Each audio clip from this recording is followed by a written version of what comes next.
What is up, Steelers Nation? Thank you so much for jumping on to another episode of All Steelers Talk. I'm Noah Strackbine, joined always by my man in the corner, producer Nick Belsky. Find us on youtube.com/All Steelers Talkers. Subscribe anywhere you get your podcast. The Pittsburgh Steelers actually had a pretty headline-filled weekend for what felt like a weekend where sports did not exist. The news was USA Hockey.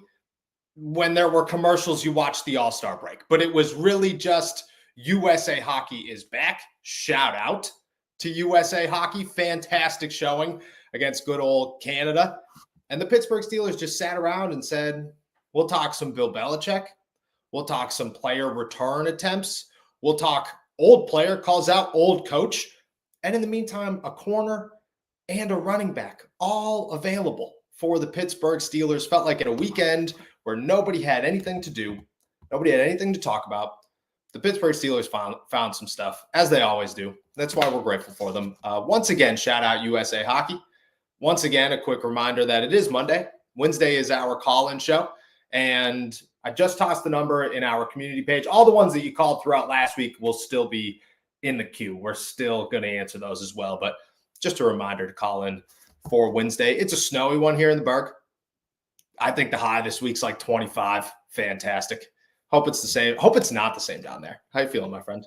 Yeah, I'm feeling pretty good. And I'll filibuster here for a second because I think you need to switch mics. But it was a good weekend. USA Hockey obviously was the belle of the ball when it came to the sporting world. Obvious as me, somebody who has enjoyed hockey his entire life, I loved seeing all these eyes on US, Canada, and everybody simply saying, like, this is miles better than any all-star game that we've seen from any other league. And I tend to agree because there were people that thought coming into this that it was just going to be taken as an exhibition. It was going to be an all-star-esque performance from the four nations. No, these guys are leaving it all on the line, and that's what you should expect whenever, for a lot of these guys, spots at the Olympics are up for grabs. So I love the fact that they got that spotlight, and I love that when they got it, they absolutely brought the house down, US, Canada, and I'm hoping we get a rematch on Thursday for the championship. I think everybody's hoping for that. Don't get me wrong. I'm cool with whatever. The four nations have been such a good time that I'm not, I don't know what my expectations were going in. I'm not really a big hockey guy. Like, I watch hockey here and there. I moved to Pittsburgh. Everybody told me I had to become a hockey guy. I'm trying. The four nations, I didn't have any expectations. I'm locked in. Like, the USA soccer is the only other time that I'm ever like this locked in to a sporting event, and that isn't football. And it feels good. So shout out to them. I'm also hoping, you said it's Thursday, right? Championship is Thursday. The championship's Thursday, but we do have a doubleheader today. 1:00 there's a game, and 8:00 there's a game for four nations. Fantastic. Awesome. Love to see it. Shout out once again for the final time, 10th time the show, and we're 3 minutes and 40 seconds in.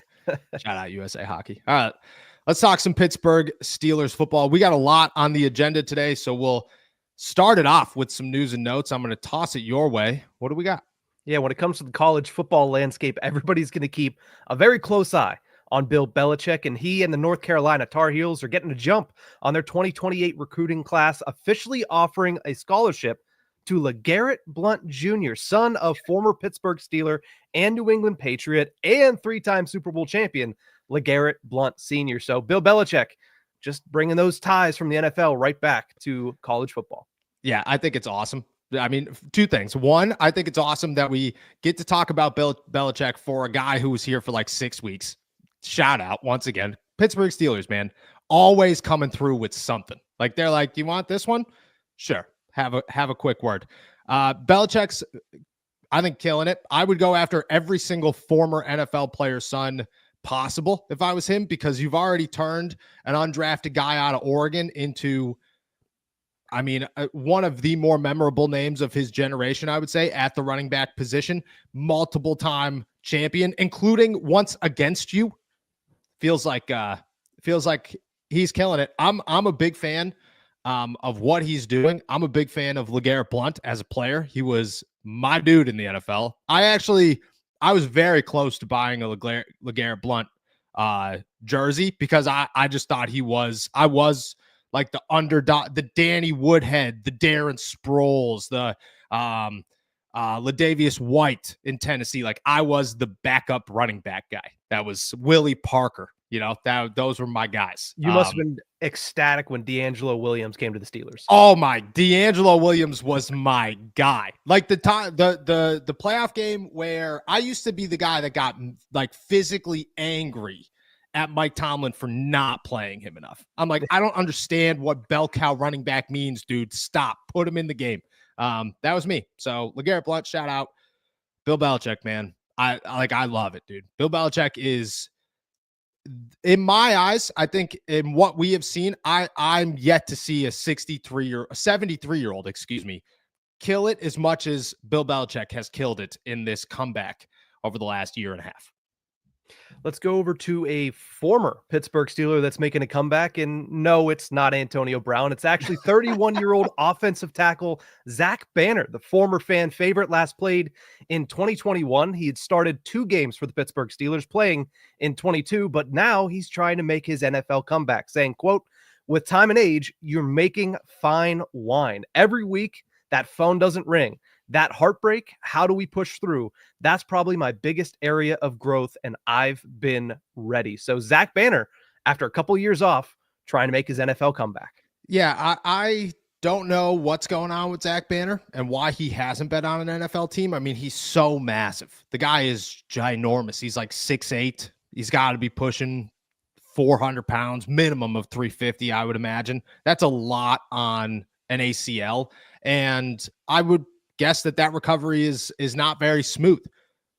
But I also look at Zach Banner as a dude who, like, he earned the starting job in Pittsburgh. I get it was a bad time, but he was like the only guy on that line that you were like, all right, well, there's something. Maybe they have something here in Zach Banner.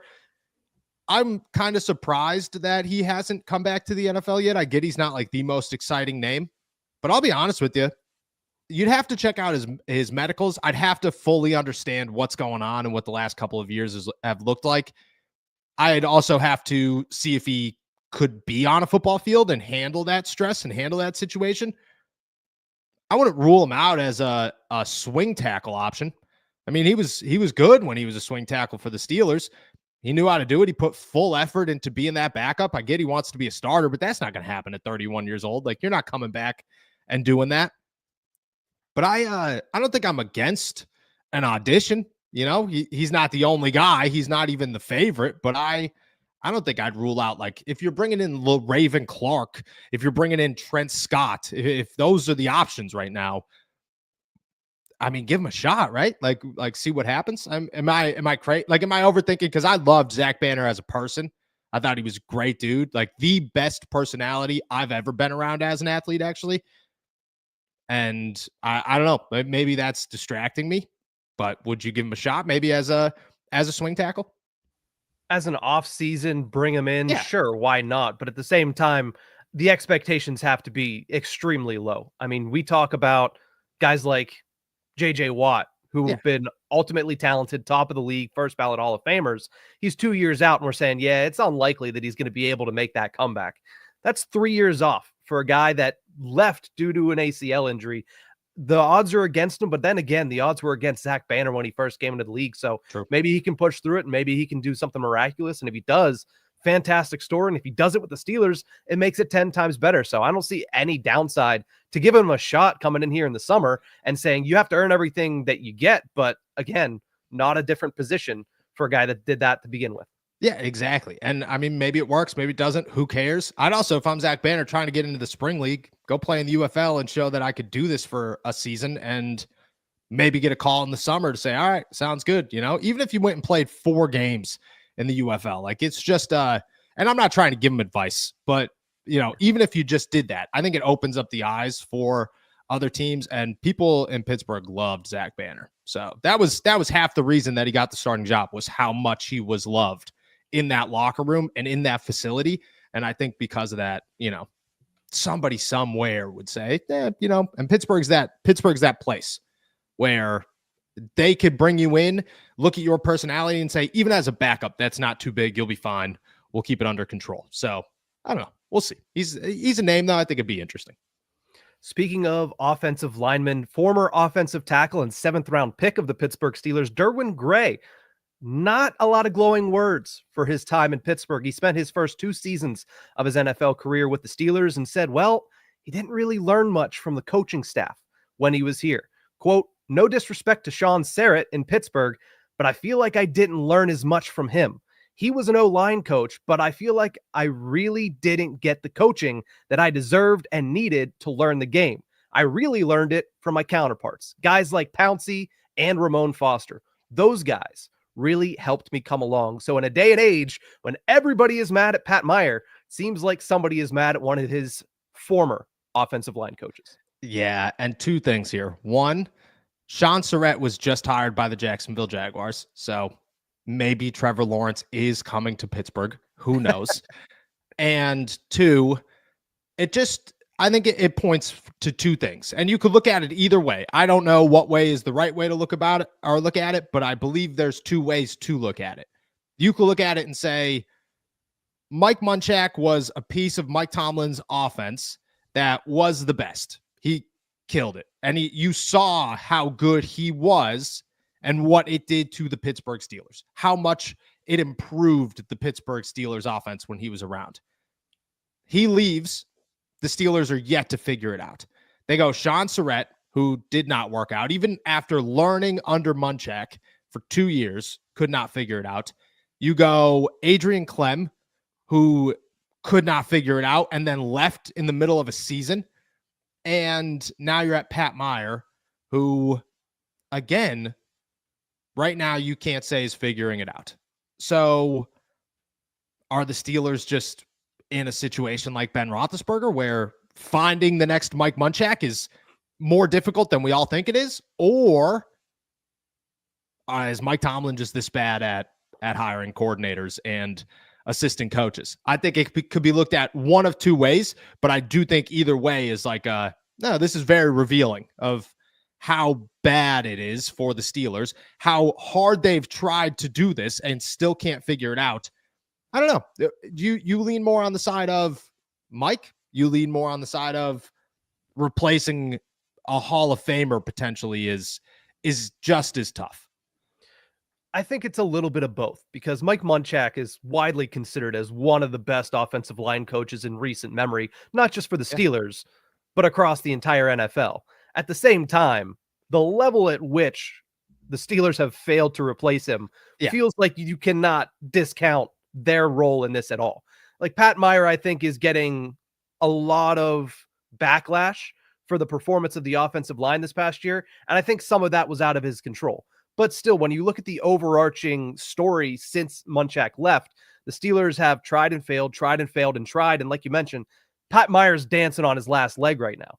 Yeah. And I understand that there's excuses, there's reasons behind that are out of his control, but next year's put up or shut up. And if he doesn't succeed next year and all these other things do go in his favor, like the team is healthy, Broderick's playing on the left side, all these things that we continuously talk about with the offensive line, if the things go in the way that all it is what they can control and they still fail, then you have to look at the Steelers and say, at what point, again, does it lead back to the head coach and saying that now he is 0 for 3 on offensive line coaches and he is clearly 0 for whatever on offensive coordinators? So I think that you look at this and you look at that side of the ball specifically, and it feels like it's a major blind spot for Mike Tomlin, not just in the talent that you're bringing in on the field, but in the guys you're bringing in to coach that talent.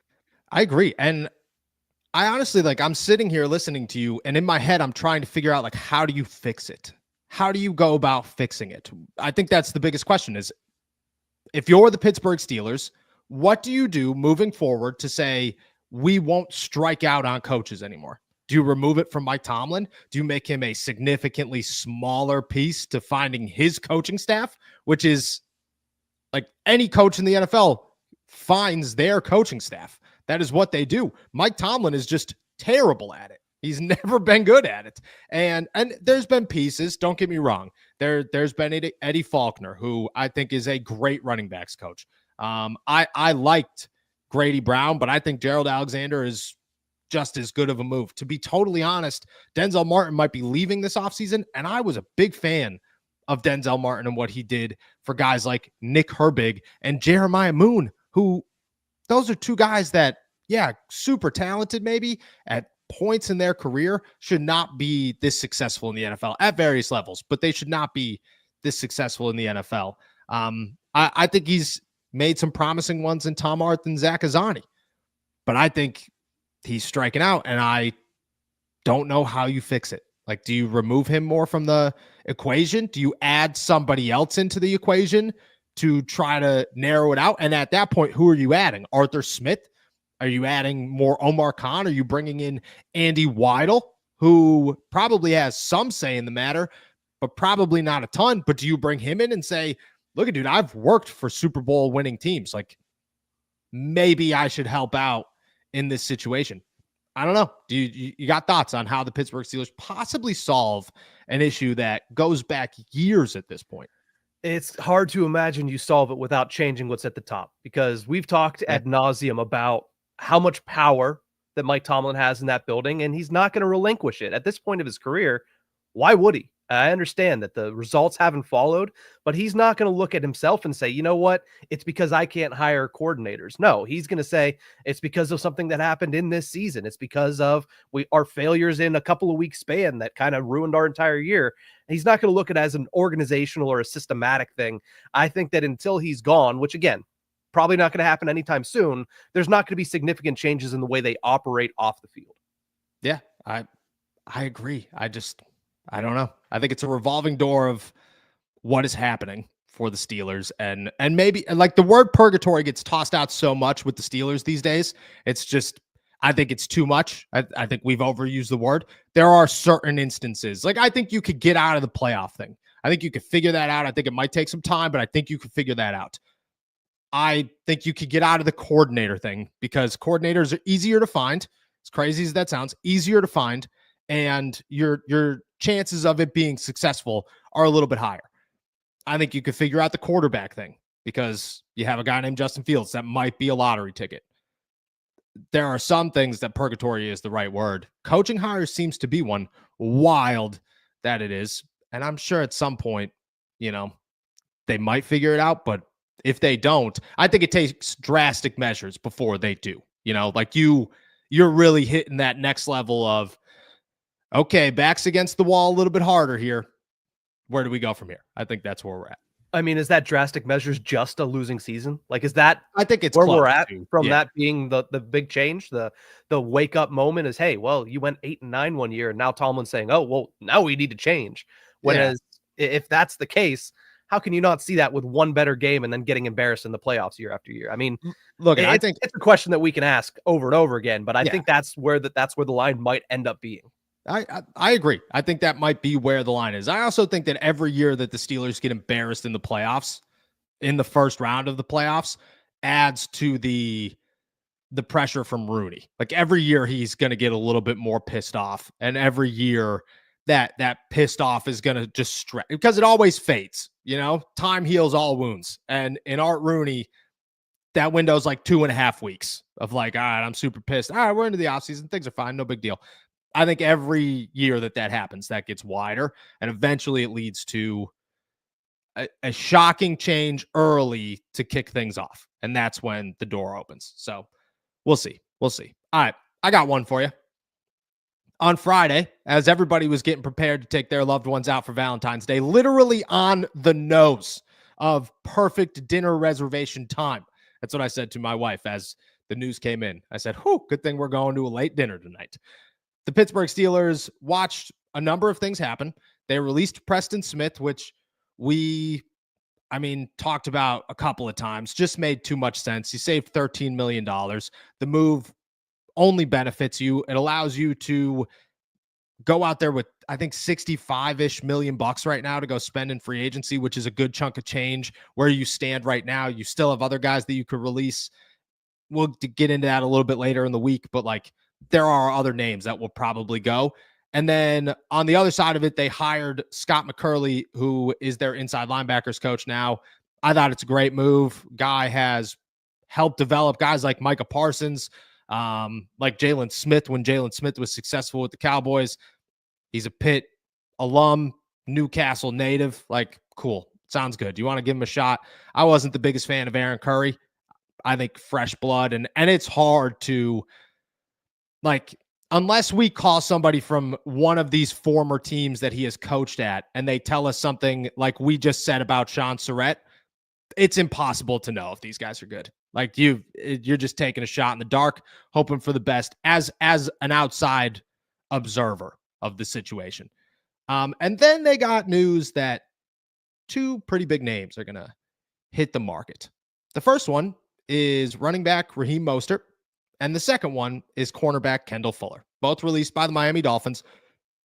Both of them over the age of 30 veterans. You got to ask the question of how long you're sticking around, what you're signing them for, what's the upside here, and potentially what's the downside. Both of them dealt with some injuries last year. Mostert took a significant step back from maybe his most successful year in the league the year before.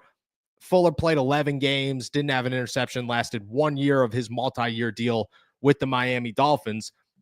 I think Fuller is the bigger name of the two when it comes to a conversation. I think Mostert is the more interesting of the two when it comes to a conversation. I look at Fuller as a guy who's got 16 career interceptions. A year ago, the Pittsburgh Steelers were interested in him. They were certainly having him on the list. I mean, there were probably a dozen names on their list of potential cornerback options. Every veteran was most likely on there. Kendall Fuller was a name. He was coming from Washington. He was successful in Washington. He looked like a dude who you could get later in his career, maybe be a bridge player, but for right now, be a reliable corner who just surpassed 30. Made a lot of sense. Now he's 31, I believe, turning 32. You're looking at him going, you played 11 games last season. You only lasted a year in Miami. You didn't come up with any interceptions. You did only allow like 300 and some yards and a touchdown, which I think is impressive. But does he outweigh the other options? I would imagine Kendall Fuller is cheap, which works in his favor, and possibly the Steelers. I would guess that number is somewhere around $5 million, somewhere in that ballpark, which is probably $2 to $3 million, maybe less or maybe more than Dante Jackson's going to cost you. You're still going to sign him for a year. I mean, Dante Jackson, you might sign for 2 years, but you're still only signing these guys for 1 to 2 years. Maybe he's a filler piece. I look at the cornerback position as something that the Steelers could take a shot on in the NFL draft. I wouldn't be opposed to it, but at the same time, I believe that a veteran is the way that they will go. And it makes more sense with the veteran class in free agency to just say, we'll figure out this problem next year. Right now, we need a running back. Right now, we need a wide receiver. Right now, we need to reshape the defensive line. Let's reshape the defensive front. Then we'll work on the secondary next year in free agency, wherever. Let's get some Band-Aids there. Fuller's a big-time Band-Aid, but I think Band-Aid at corner is what the Steelers are going to end up with because they have Joey Porter Jr. They need somebody else. I'm not against it. I think there's more. It's a more realistic name than DJ Reed. It's a more realistic name than Byron Humphries. It's a more realistic name than Chardavius Ward. It's maybe a little less likely than Dante Jackson, but depending on Dante Jackson's price tag, and if he goes for more than what we anticipate him going for, I could see it going up. But I would add Kendall Fuller to the list of possibilities. I don't know if I'm a favorite of it, so I'll ask you, if they were to add Kendall Fuller, are you very opposed to the situation, or would you be able to wrap your mind around it? No, it's essentially bringing back a replacement for Dante Jackson. And I don't think you're getting anything drastically better, and I don't think you're getting anything drastically worse. I mean, you look at Dante Jackson, he didn't miss as many games last year, but he was injured for about the same amount of time. Dante Jackson has a lot of games played last year, but most of them were, hey, he played in the first half, then something happened with his back or something happened with his ribs, and he missed the second half of the game. So I think you're getting about the same level, and I agree.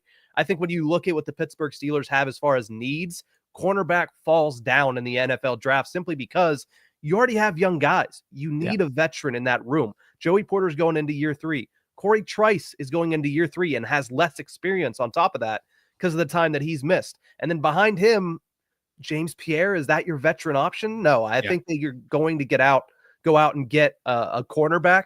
I think it's going to be a veteran, but I don't think it's going to be one of those top tier guys like you mentioned. Fuller slots perfectly into that second tier. I'd have to wonder why they would bring him in instead of just bringing Dante back. But again, maybe there's a world in which Dante wants to go somewhere else because he's going to hit the free agent market, or at least he has a chance to hit the free agent market if the Steelers don't ink him to a deal here in the next month.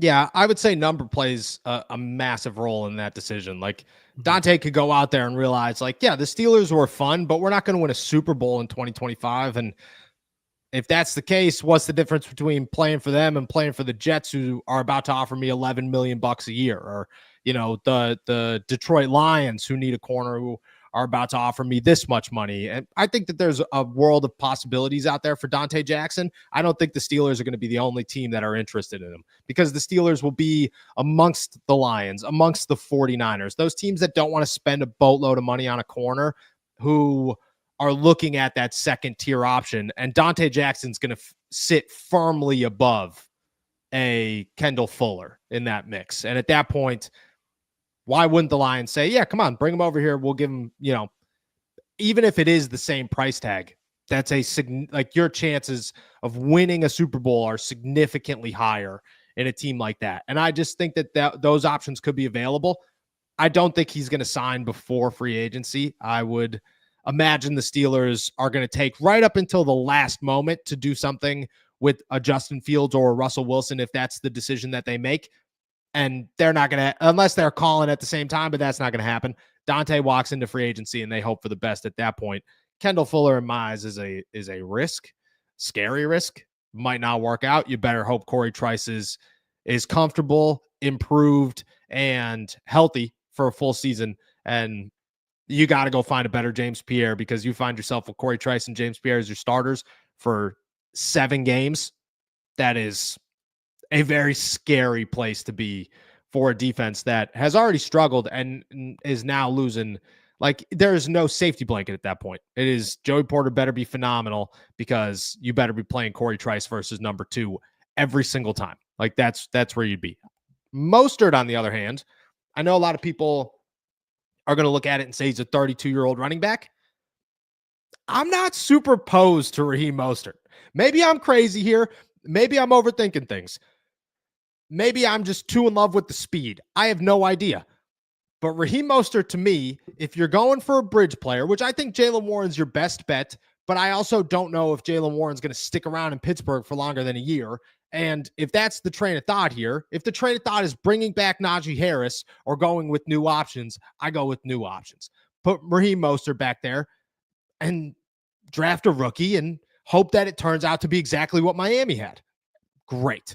At the same time, I'd go Raheem Mostert over Cordero Patterson 8 days out of the week. No questions asked. It would be, you could call me at 3 a.m. and say, pick one. It wouldn't even take me a second before I said the name Raheem Mostert. I think he's got still some upside. I get it. I get the down year. I do. I get it. But Miami also had a billion injuries and their offense stunk. Miami as a whole stunk.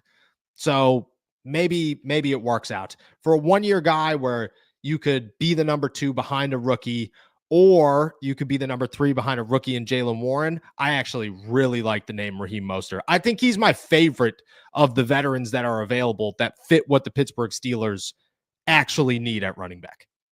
Yeah, I almost said something that probably would have needed to be bleeped out, but he's the shiniest piece of poo in the free agent market right now, because Yes. we've talked about the free agent market and what's available to the Steelers to add to their running back core, and there's not a whole lot. I mean, you can go for veterans like Aaron Jones, you can try to bring back Najee, but we don't really expect that to happen. At least I don't fully expect Najee to come back to Pittsburgh.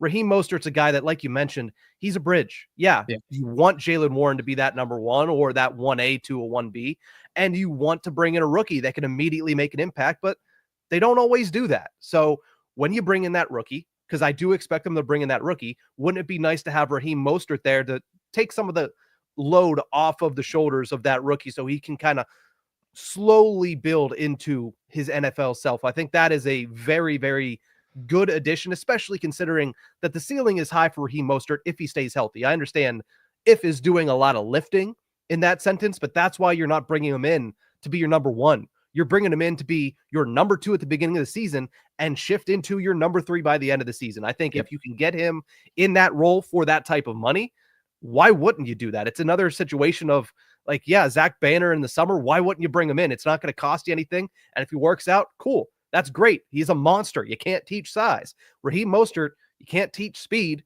and you can't teach the experience that he has. That's something you just got to earn and you got to do.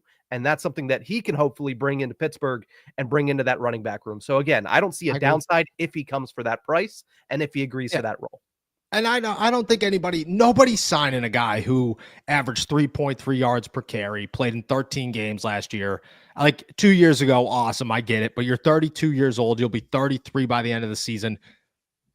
You're not worth anything much in the NFL in free agency at this point. Like, especially in the year where there are nothing but young guys that nobody really knows about. So teams are going to take a shot on them and say, they're cheap. Let's just go with them. Raheem Mostert's not signing a deal worth $6-7 million bucks. Raheem Mostert might come for a Cordero Patterson deal is pretty spot on. Like, just 2 years, $6 million bucks.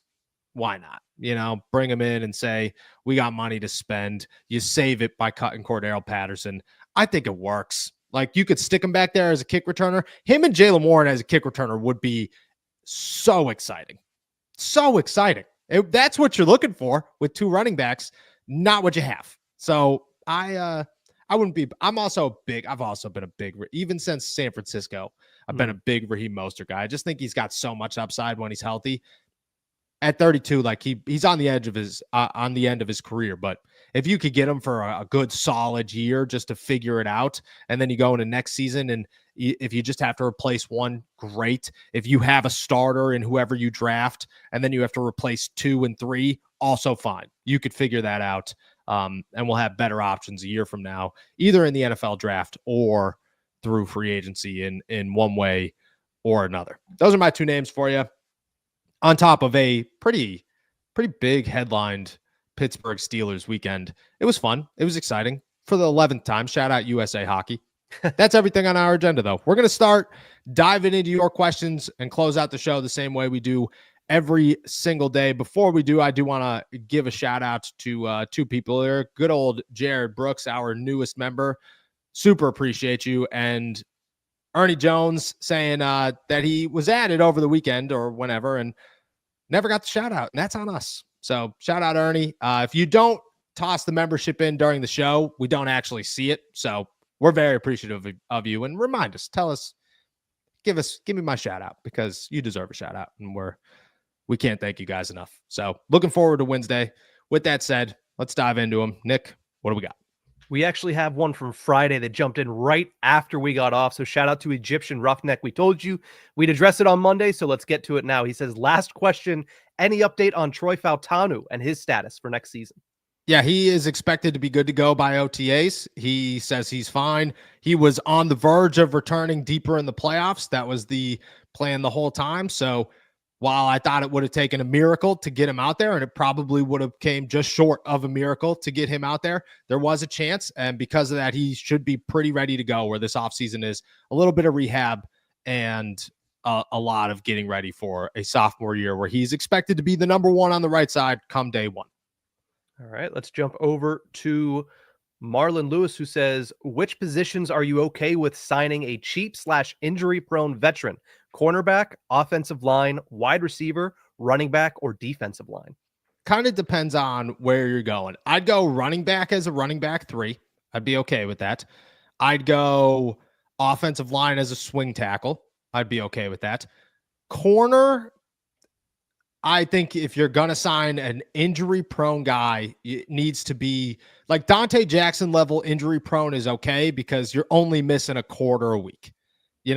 Kendall Fuller, you might be missing 7 games. That's a lot. That's a lot of games. I think it kind of varies in the level of injury-prone when it comes to corner. I'd be looking for a much shorter end. And defensive line, no chance. No chance. You're going to need that guy proven, ready, and an instant playmaker from day 1. So O-line, swing tackle, and a third running back is really my only options there. All right, let's jump to Madeline, who says, "Hey guys, appreciate all of the content. What is our offseason salary cap now, and how would you like to see it allocated? Also, can you explain in further detail what the salary cap actually is?" Yeah. A cap, like the salary cap is how much money they have per season. It rises every single year depending on TV deals and so on and so forth.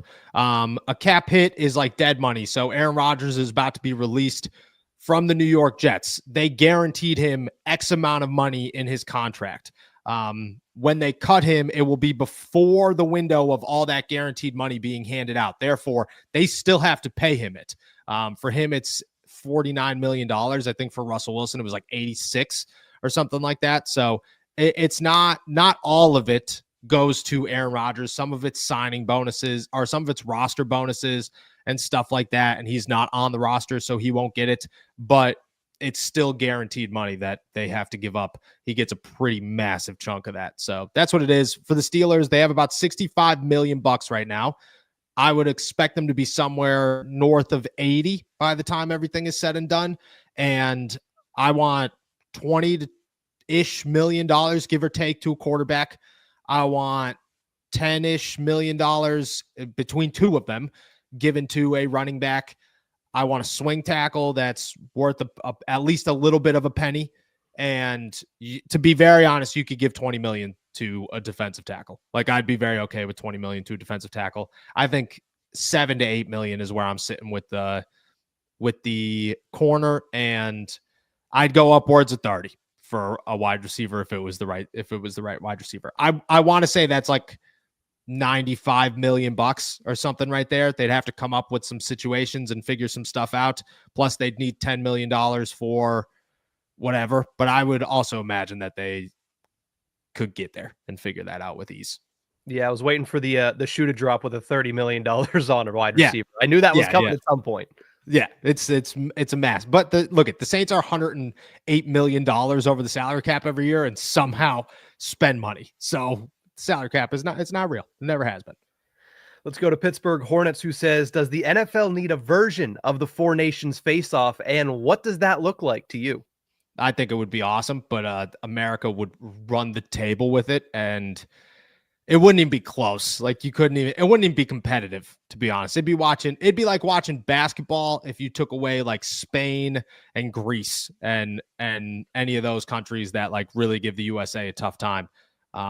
I don't think it could happen. The flag football thing, I think I'd be into, and I still think they'd run the table with it. So maybe they'd be able to like get some crazy athletes out there who are just super fast and we can't keep up. But man, USA is I've interviewed and spoken to guys overseas. It is a different world of football over there. Let me tell you. Maybe in like 20 years, because that's the other thing that people don't understand is the NFL is just starting to kind of outreach into different, corners of the world. We're getting our first game in Ireland next year. We had a game in Brazil this past year. Hockey has been international for 40 years, 40 years, hundreds of years, or 100 years, I should say.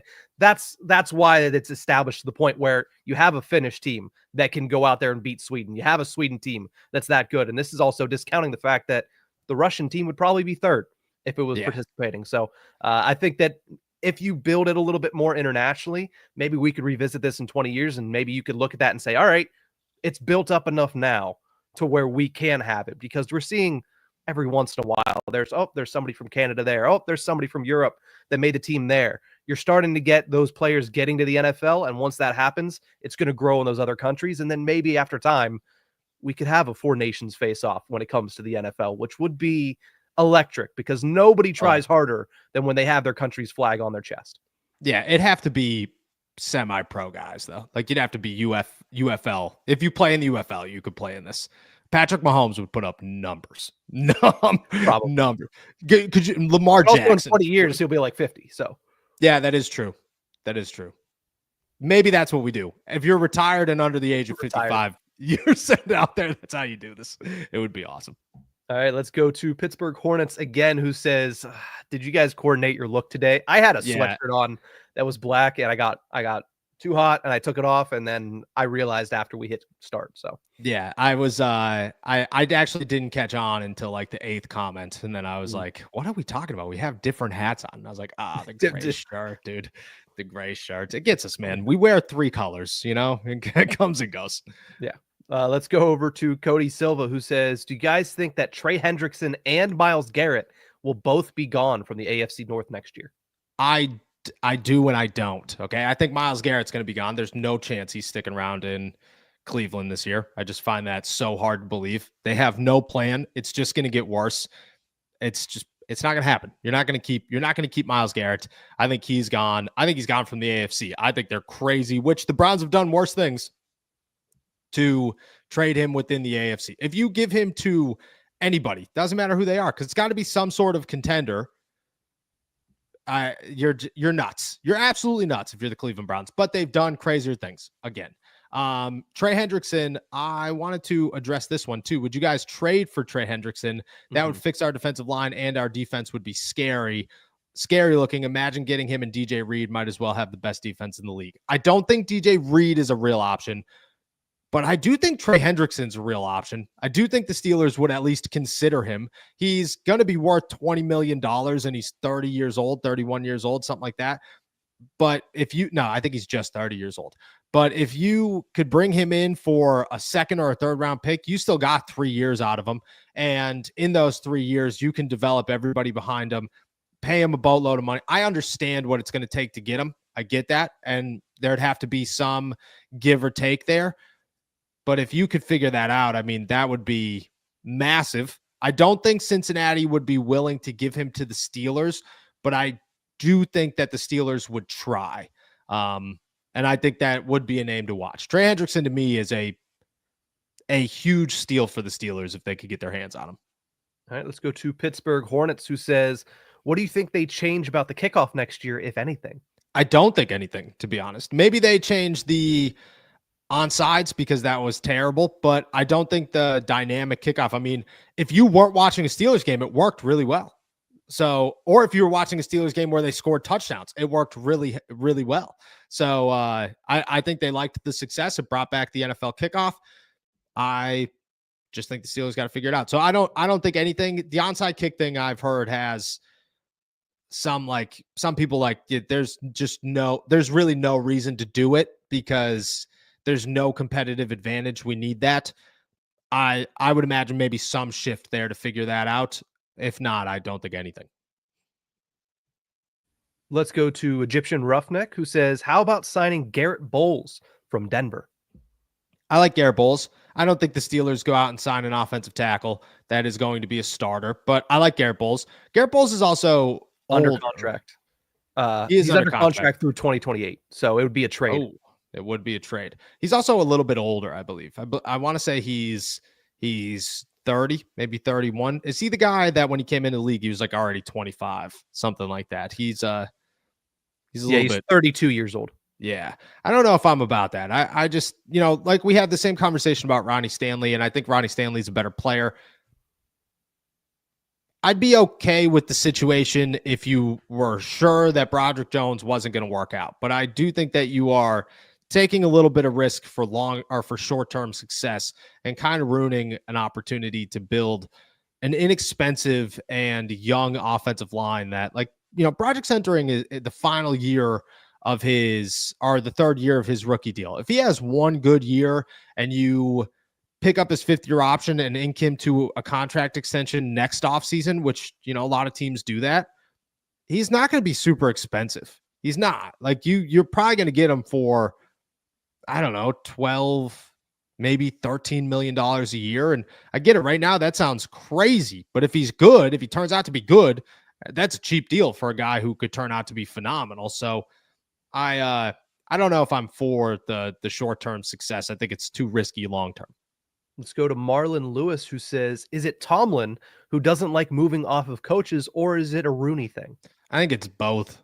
I don't think either of them like it. I don't think either of them like the idea of it. Rooney looks at it as a headline that they're not real into, and Tomlin looks at it as a loyalty thing that he's not real into. He just says, well, it's my fault. It's on me. I'm the reason that we aren't doing well. it's on me. Like sometimes that's not the case. So I think it's both. I do think that Rooney is starting to be a little bit more impatient, but Rooney's big thing also is they don't have a very big coaching staff, which means that they're not really looking to spend a boatload of money on coaches. So you fire a coach, you still got to pay him. You're not going to do that for multiple guys. That's just kind of against the business side of how the Pittsburgh Steelers operate. Let's go to RN, who says, who else besides Smith on defense could you see getting cut to increase the salary cap? Yeah, I could see Larry Ogunjobi going, who saves about $7 million. There aren't really many other names. Dean Lowry saves about $2 million. I could see him going as well. There aren't really many names outside of that I could see the Steelers moving on from. Minka would be a guy that you'd have to trade, and I don't think that's on the table. Patrick Queen, you're not getting rid of. I don't think that's on the table right now. And there's really nobody else. Like Alex Highsmith, if you were to trade him, but I don't see that happening either. So Larry O is really the only big one, and Dean Lowry is more of a smaller improvement in cap space, but there is a part of me that expects both of them to be gone. Let's jump to John Burnett, who says, off topic, but have either of you been to Soldier Field? Always wanted to go after visiting Chicago, but seems like Pittsburgh never goes there. And part two, if you have, is it anywhere close to being as amazing as Heinz Field? I have never been to Soldier Field. I will be in Soldier Field this year because the Steelers play in Chicago. Super pumped about that, actually. I've heard Soldier Field is incredible. Some of these historic NFL stadiums, is, from what I hear, just like such a remarkable experience. Like if you are into football, if you are into the NFL in like a football junkie kind of way, it really gets you. So I'm pumped to go there. Haven't been there. I'm a big Heinz Field, Acrisure Stadium guy. Like I think that stadium is awesome. I think it rocks when it's rocking. But I've also been to some pretty awesome, like Lincoln Financial Field is one of my favorites. They put on one hell of a show. And I don't know what Buffalo's new one's going to look like, but I like Buffalo. You know, I do like Buffalo. And like Lambeau Field is so awesome. So I haven't been to Soldier, but I'm excited for it. Let's jump down to Smooty Booty. Appreciate you as always. Says, who do we get at left edge if Larry O goes away? So that's where I think Trey Hendrickson, if you can move him inside, makes some sense for the Steelers. You'd have to make the position change. I think he's capable of making that position change. Like I really, really, really do. On top of that, you'd have to go out and sign or draft a defensive tackle, move Keanu Benton over to Larry O's spot and find a nose tackle. The options are there, though. They really are. If you go out and get Javon Hargraves and put him at nose tackle and bounce Keanu Benton out, it works. If you go out and everybody and their mother right now is projecting that the Steelers land Darius Alexander out of Toledo in the second round. He's a Larry Ogunjobi filler. Like that's what you could go out and get. I think the options are there. I don't think it's super difficult to replace him. And then it'd be more figuring out depth, which I do think is the harder of the two, but capable for the Steelers. Let's jump to Mike Lang, who says, what are the realistic moves that can be made to make you come on here and say, hey, look it, this team can win a Super Bowl instead of just being a playoff team? That is a massive question. I don't think they can make moves. I don't think they can make realistic moves that could do that. I think you could take steps forward to get me to say it in week one, depending on the performance and who they play. You could go out and sign Justin Fields, or you could trade for Matthew Stafford. That would be one that gets me right on the edge. Doesn't get me over the edge, but it gets me right on the edge. You could re-sign Justin Fields. I think that's realistic. You can go out and add 2 big name wide receivers. I think that's realistic while keeping George Pickens. I think there's positives to both sides, but in this scenario, we'll say keeping George Pickens. You go out and you replace Larry Ogunjobi with a name that gets me like, wow, that's crazy. I can't believe the Pittsburgh Steelers just did that. That's massive. I think that works. You could go out and get a veteran corner that I am not worried about. Kendall Fuller, I'm worried about. Dante Jackson, I'm much less worried about. There are other names out there that are bigger, much less realistic, that I'd be even less worried about. And then you go get a running back very early in the draft so that your running game is good. And then none of it matters. None of it means anything at all, which means that I am not there yet until week 1 when we see how good the offensive line is. Because if the offensive line stinks, they're not winning the Super Bowl. But if the offensive line's great, and Broderick looks like a stud, and Troy Fautanu a first-round pick as well, and Zach Frazier is the next Creed Humphrey, and whoever, all right, we have something to talk about. But until then, that's my checklist leading up to the season. Let's go to Enzo, who says, if we get one of Debo, Lockett, or Cooper Kupp, plus add Mostert, by a miracle figure out our offensive line issues, do you think sticking with Wilson would be the wrong move? Yeah, easy. You just added 3 wide receivers who work best on the inside and a quarterback who can't get them the ball. So yeah, I think Wilson's a really bad move this offseason, to be just like brutally honest. I'd go Aaron Rodgers before I went Russell Wilson. I just would. Like I don't know what type of upside's there. He might be totally washed, and that could be a real thing. But I think that if he is even slightly not washed, he does more than what Russell Wilson could bring you as a quarterback. So I would go. I think it's a massive mistake if that's where the Steelers go this offseason. Let's go to ND Joe, who says, could you see Pat Freiermuth restructuring his contract to free up more cap space this summer? Yeah. Pat Freiermuth, Alex Highsmith, a TJ Watt extension, Cam Hayward, Minkah Fitzpatrick. Who else they got signed? That's probably it. Patrick Queen, maybe a little bit, but I doubt it. But those 5 names would be the 5 that I imagine the Steelers utilize those deals to free up more cap space, which, people say like, oh, why would you want to restructure a deal? Like, I don't think it does. If you do it in the right way, some ways you push money back into void years. Ben Roethlisberger's contract was always like, hey, we've added 7 void years. And like, he's still, I think last year was the last year he stopped. Yeah. Like that was the last time he stopped getting paid by the Steelers. If you do it if you do it in a roster bonus signing way, which if you don't have a quarterback, that's much easier to do. You essentially just change it into a roster bonus or a signing bonus, which means that it's all just paid to him immediately. And he gets, $30 million on March 14th instead of throughout the season, which not a bad deal, So I think that they make it work somehow. Those would be the 5 names I anticipate restructuring and extending. Let's go to Darian, who says, seeing that Justin wants to re-sign, but also wants to start the whole season, would you give him an extension immediately? I would have given him an extension the day the season ended. Like I wouldn't have waited. Yes, the answer is yes. I heard the same things, but I also Justin wants to start. I don't understand where the crossroads are. I don't know if it's the Steelers having internal dialogue about options, maybe like Matthew Stafford or Aaron Rodgers. I don't know if it's the reports that Art Rooney is in favor of Russell Wilson over Justin Fields. I don't know. But I don't see why there would be a holdup between the Steelers and Justin Fields to get a deal done, other than one side isn't as all in as they make it seem. And right now I fall on maybe both sides not being as all in as it may seem. But to answer your question, yes, I would. Easy. Justin's the starter in 2025. He is a lottery ticket. You could look at him and say, if you hit, man, we just found a guy for little to nothing that we did not have to draft. Everybody talking your nonsense about having to have a top 5 pick, and we just did it without it. Mike Tomlin's got bragging rights again. Mike Tomlin loves bragging rights, and the Steelers are an organization with a franchise quarterback. I just think the upside there is massive. You can't get it anywhere else, not with any of these other quarterbacks. So yeah, to answer your question, yes. Let's go to David, who says, do you think Jackson Dart could be the next Big Ben? No, man, no, I don't. Ben was so good coming out of the draft.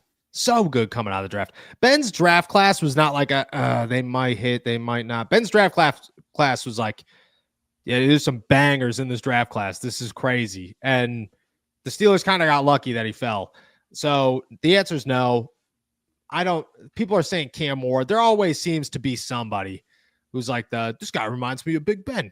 It's like nobody reminds you of Big Ben. Josh Allen was the closest thing. And at this point, Ben had hints of Josh Allen. Josh Allen did not have hints of Ben Roethlisberger. So, yeah, I don't think so. I like Jackson Dart. I don't think I'd be taking a chance on him, especially if he keeps climbing up the draft board. And let's finish it off with Pittsburgh Hornets, who says, flying out from Denver to catch Penn's Caps this weekend. What is your favorite breakfast joint near the arena?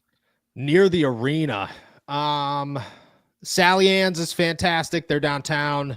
And after the game, go back and get some Giovanni's Pizza on the same street. Cherry's Diner, which is a little tiny spot, Market Square. They slap. And then you could go to like the normal ones that are like, you go to the Strip District and go to like Pamela's or DeLuca's, you know, and I like both of them too. they're not my go-tos. You know, if I'm staying somewhere within the downtown area, I'd go Cherry's, I'd go Sally Ann's. Those are my two. You got a spot? You're always better with food. Not really a breakfast spot. Breakfast I didn't eat very much of when I was in college. I wasn't up early enough to get breakfast a lot in college. So I don't have very many breakfast spots other than the ones you mentioned already. Yeah, they're my go-tos. Waffles and Caffeinated is also fire, but I think that's a bit of a Pittsburgh chain. So I don't know how into chains you are, but those would be my two. All right, that's a wrap for today then. Awesome. With that said, guys, we are heading out of here. Thank you so much for kicking off your Monday morning with us. Make sure to subscribe to us on YouTube, youtube.com/allsteelerstalk. Check us out anywhere you get your podcasts. And as always, find all of our work at si.com/NFL/Steelers for our members. Make sure to call in for Wednesday's show. I think we're at like 7 voicemails. This might be a banger of an episode. Very excited for it. Until then, we will talk tomorrow. Enjoy a snowy but a beautiful day in the Berg. Peace.